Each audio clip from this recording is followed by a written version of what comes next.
Starting from the September 18th incident in 1931, the government of the Republic of China lost nearly half of its territory in 10 years.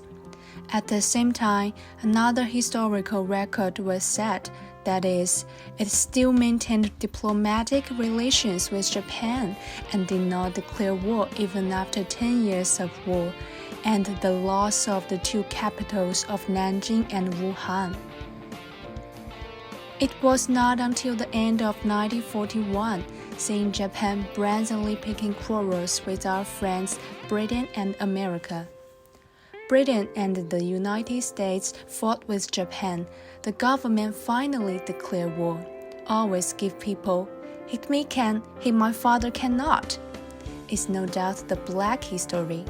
It is very difficult to whitewash. For example, a mainstream search engine, Hold Back, finally found 3 reasons. First, once the war is declared, overseas Chinese in Japan will not be protected. Second, if war is declared, Japan will block China's coastal areas. Third, it will protect the aid to China imported from the sea. To be honest, even by their standards, this is a lame excuse. In World War II, Germany invaded Poland, the Netherlands, Belgium, Luxembourg, the Soviet Union, and Japan attacked Pearl Harbor. All by surprise with no time to go through the process of exchanging harsh words and evacuating expatriates. According to Baidu, shouldn't any of these countries declare war on Germany? In fact, after a formal declaration of war, the belligerent foreign residents will be brought into the international perspective, protected by international public opinion, and could still be somewhat protected. As long as both sides wanted to, they could still entrust diplomatic protection to neutral countries or evacuate through neutral territories. On the contrary, in an ambiguous state of conflict, the foreign resident is more vulnerable to general hostility from the hostile society.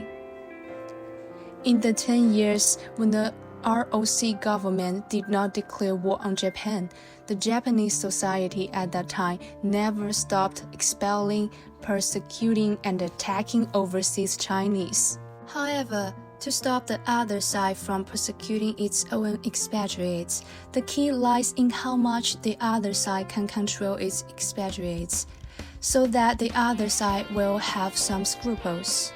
After the 9/18 incident in 1931, there was a strong voice of anti-Japan in the Chinese society.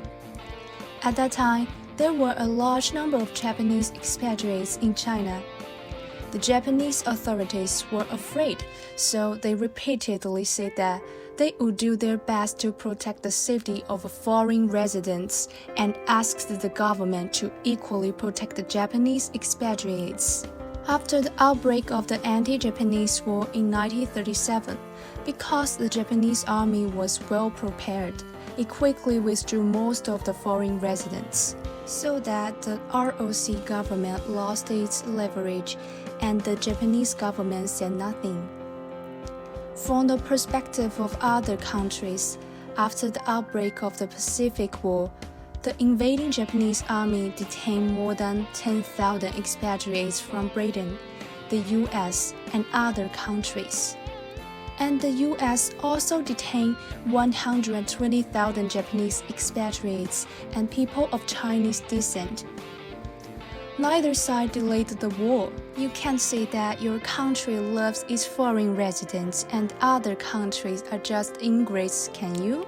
So, the protection of the expatriates is an important issue, but it is by no means the key to deciding whether to declare war. As for the fear of what belligerent status Japan would acquire if it declared war, it could use that status to legally blockade the China coast. The people who make up such a story are almost innocent if they don't deliberately misunderstand the concept. Would Japan not have blockaded China's coastal areas if the Japanese government had not declared war? As a matter of fact, As early as August 26, 1937, Japanese invaders announced a blockade of a part of China coast, and on September 8th, the blockade was further extended to the entire coastline. According to the blockade order, although the passage of ships from third countries and to listed areas was allowed on paper, it clearly stipulated that they must obey certain conditions and must be searched and inspected by the Japanese Navy. In other words, as long as the military supplies and the strategic materials identified by the Japanese army would be confiscated. Just a diplomatic gesture without declaring war, how could it protect the sea lanes of the ROC government? In fact, in the early days of the anti-Japanese war, military supplies were shipped by the government through Hong Kong and Yangon on the Burma Road. Third, from coastal defense landing via Yunnan, Vietnam Railway.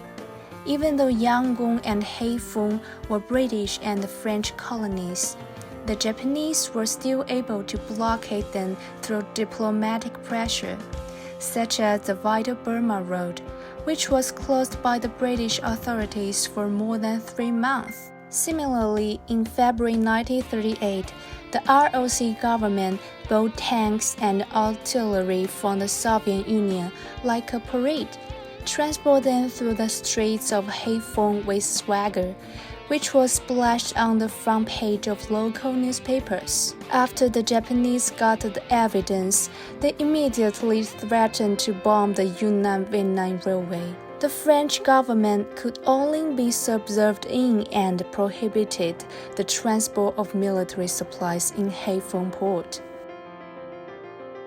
Apparently, China and Japan were not in a state of war at that time. What right did Japan have to let Britain, France, and other countries block China's arms imports? As can be seen, whether the government of Republic of China declares war or not does not allow the foreign authorities to become knights of justice in upholding international law. Whether they can cooperate or not only depends on the changes in the international situation and the contrast of strength at that time. Moreover, after the fall of Guangzhou in October 1938, even Chiang Kai-shek himself said that the coastal area had been completely blockaded by the Japanese army. So, can't you still insist on not declaring war for the next 3 years and continue to say to prevent the Japanese army from blockading? Third, what do you mean by protecting the aid materials imported from the sea? It sounds as if everyone is waiting in line for the ROC government.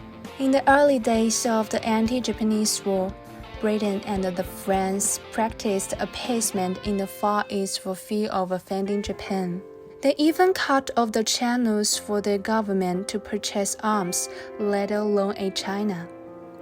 The so-called aid to China imported from the sea was probably a fantasy of the American father. Unfortunately, in reality, the U.S. enacted the neutrality law in 1935, which in principle prohibits the provision of military supplies to any country at war. In February 1936, the United States promulgated the amendment to the neutrality law, defining the two principles of cash transactions and self-transportation.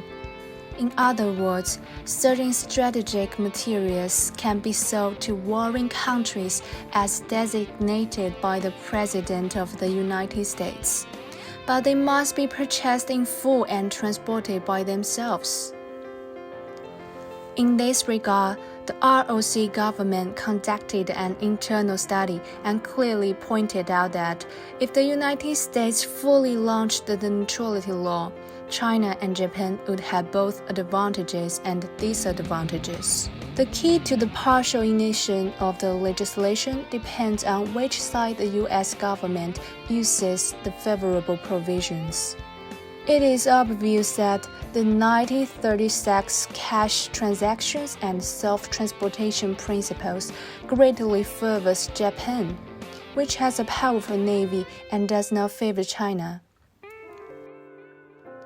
You see, because there was no formal declaration of war between China and Japan, Japan was not considered a belligerent to the United States, so business between the United States and Japan continued to thrive after the outbreak of the war. American oil and scrap steel fed the war machine of the invading Japanese army every day.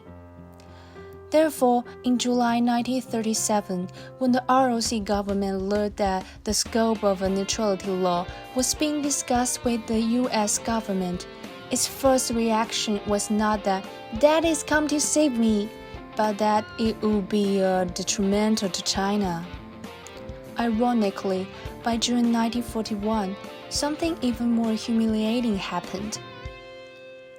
In the early days of the anti-Japanese war, the United States had refused to aid China under the pretext of the neutrality law, saying to the ROC government that it was working on a solution. However, as soon as the Soviet-German War broke out, the U.S. government immediately decided to not apply the neutrality law to the Soviet Union. The contrast was so stark that made Chiang Kai-shek so embarrassed.